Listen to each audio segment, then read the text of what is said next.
guys, welcome back to my channel. In today's video, I'm actually going to be walking you through the non-calculator section of practice test number 10 in this 2020 edition SAT book. And I'm also going to be sharing my tips and how I get through it super quickly. So let's flip and let's start. So first, let's solve number 1. So for these type of problems, I just plug in each of the answer choices and kind of work through it in my mind if it's a simple one. So -2 times 2 is -4 plus 1 is -3, so that does not equal -2. -1 times 2, -2 plus 1 does equal -1, so that's the answer. Sorry about that. Now number 2. Television with a price of $300 is to be purchased with an initial payment of $60, weekly payments of $30. Which of the following can be used weekly payments? So initial value always means you're adding it on. So it's not this, or it's not this. So yep, it's this for sure. Next question. There's a linear relationship. Shipping charge and the weight of merchandise.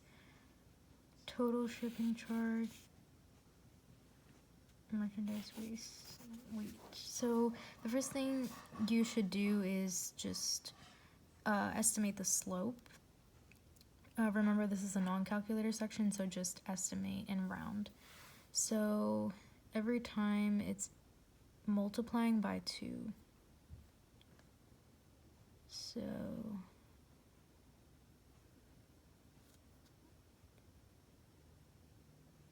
okay, yeah. So yeah, this is a linear relationship, so we can just do, let's just round that to 22. That's to 17 over 10 minus 5, and that is around 5 over 5. So yeah, it's around 1, so none of these answers are correct. Yeah, at 0, if you think about it, it's increasing by around 5 here. So 17 minus 5 is around 12. So yeah, that's the answer. Next problem. The line in the xy plane above represents the relationship between height in feet and base diameter. I like underlining all the variables. In feet for cylindrical Doric columns, that's pretty unnecessary. I mean, cylindrical is probably a little bit important. How much greater is the height that has height at 5 feet and 2 feet? So 5 feet, it's 35. And at 2 feet, it's 14. So if we just do 35 minus 14, that is our answer. So that would be 21. Now we're on to number 5. If x is greater than 0, which of the following is equivalent to the given expression? So I think it's asking us to just get rid of the square root. So that would just basically be taking the square root of 9, which is 3, and taking the square root of x, which is x squared, which is x. On to number 6. So in this case, I just recognize right away that that's a difference of squares. So x minus 1 plus x plus 1 over x minus 1, and these cancel out to equal -2. So x plus 1 equals -2, so -3.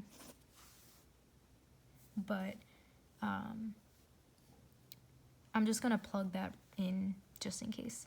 So 9 minus 1, 8 over -4 is -2. So yeah, that's correct. Yep, now for number 7. The graph of y equals, okay, so I kind of skimmed through it, but what is the value of f of 0? So 0 is the x value. For what x value of 0 is the y value? So go up, and it's 4. Now let's do number 8. So in the figure above, point B lies on AD. What is the value of 3x? So we're not just finding x, just 3x actually. So this is a 180-degree line, and we have one angle which is 90. So the rest of the 3 angles should also equal 90. So 5x should equal 90. If you add all these together, you get x equals 18.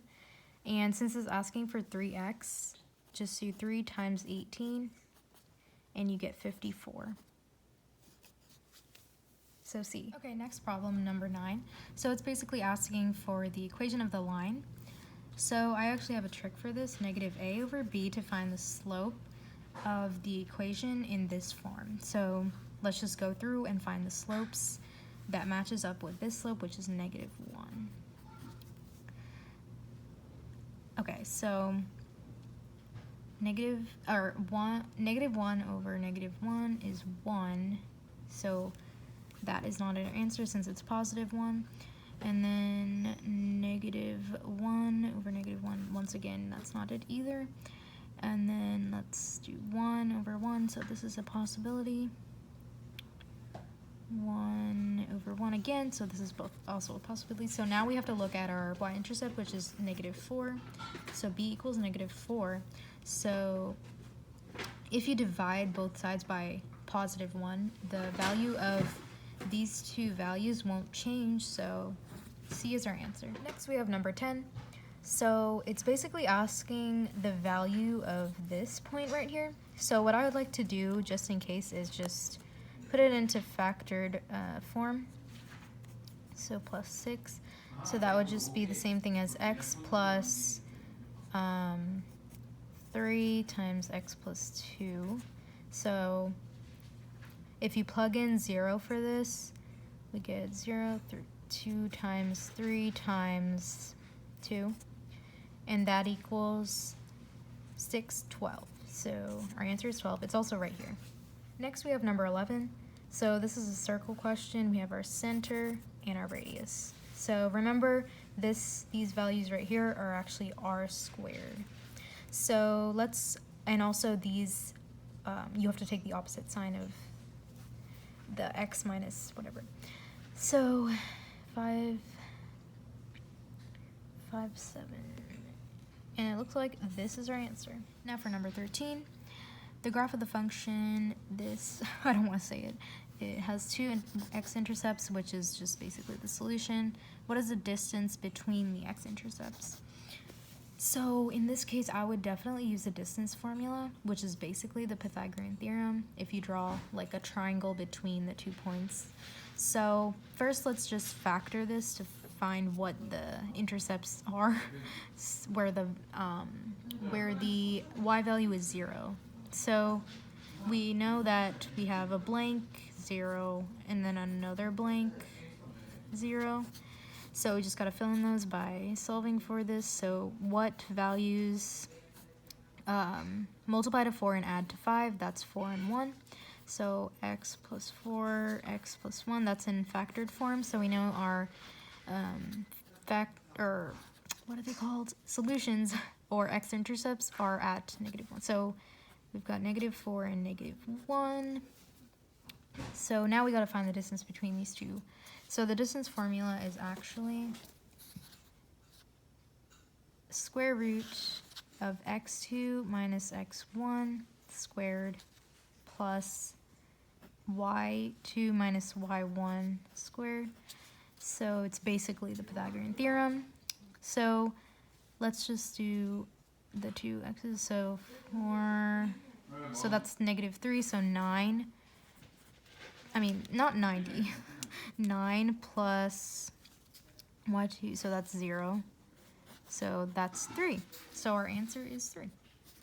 Okay, next we have number 14. What are all the values of x that satisfy the given equation? So whenever there's square roots, there's actually solutions that if you plug back into the equation don't work. I forgot the term for it, but it starts with an E. So let's just plug in everything. 4, 2. So yeah, that's why 1 is just an unaccepted solution, because negative 1 minus 3 is negative 2. Sorry for my bad explanation, but yeah, it's 2 only. B. Oh, phew, this is a long problem, but let's read it. Ships 2 locations. The equation shows the total shipping cost in dollars for shipping C units to the closer location and shipping F units. So C is closer and F is farther. If the total shipping cost was 47,000 and 3,000 units were shipped to the farther location, how many units were shipped to the closer location? Oh my god, guys, I just broke my pencil. Anyways, so let's just plug everything in. So the total shipping cost, which stands for T, is 47,000 equals 5. 3,000 units were shipped to the farther location. So we don't know the closer, so let's just put 3,000 in. So 47,000 equals 5C plus 12 times 3, which is 36. And then we add 3 zeros. So then if we subtract 36 from 47, we get 11. So 11,000 over 5C. So if we divide both sides by 5, we get, let's just do 100. Let's just divide this first and then add zeros. So 220, 22, 2,200. So yeah, that makes sense, yeah. All right, that's our answer. Okay, now let's read number 18. Had a value of 200 at the time of purchase, so its initial value was 200. It increases 10% over its value of the previous year. So it's asking for the value of it after 2 years. And it's represented by the expression 200A, where A is a constant. So what is the value of A? So it's not asking for the value after 2 years, it's asking the value of A. So you should notice that this is an exponential function right away. So the initial value times the rate of change. So since it's increasing, you just do 1.1%.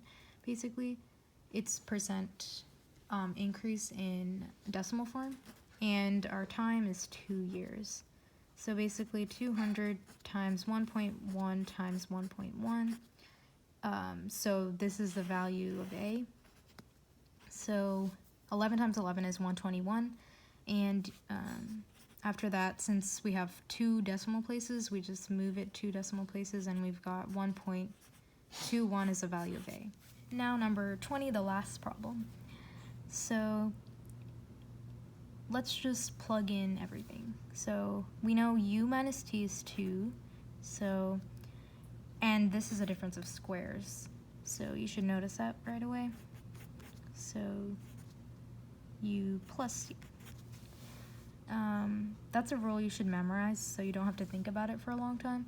So U minus T is once again 2, U plus T is 5.